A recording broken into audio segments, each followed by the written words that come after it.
How to fix memory management blue screen error on Windows. First step, run Windows Memory Diagnostic. Search for run and type the following text: mdsched.exe. Type it and click OK. Check your computer for memory problems. Under that, click restart now and check for problem. Click it. Next step, repair corrupted system files.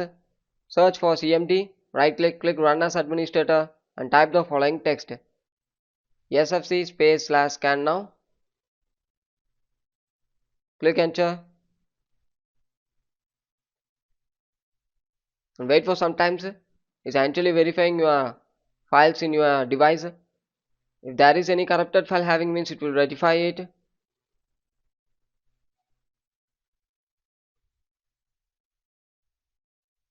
There is no corrupted file available. Exit it and move on with next step. Update device driver. You can update the driver by using device manager. Open it. Click display adapters. Right click. Click update driver and update it. You can update the driver by using this method, or else go to the official website of the drivers. You can check here and go to the official website of the drivers, download and install the latest version. Move on with next step. Scan for malware. Click settings. Click privacy and security settings. Click virus and threat protection. Scroll down. Click quick scan.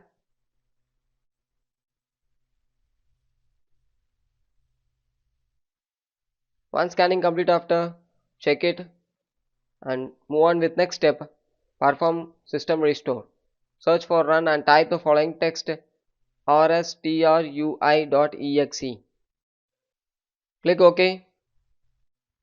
Choose a restore point for before the issue begins. I already choose it, so it's showing like this. You need to choose it.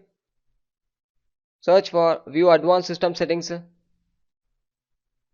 Click advanced. Under performance, click settings. Click advanced. Under virtual memory, click changes. Enable automatic manage paging file size for all drives. Enable it. Once enabling, after click OK in the bottom side. Click apply and OK. Click restart now. Thank you.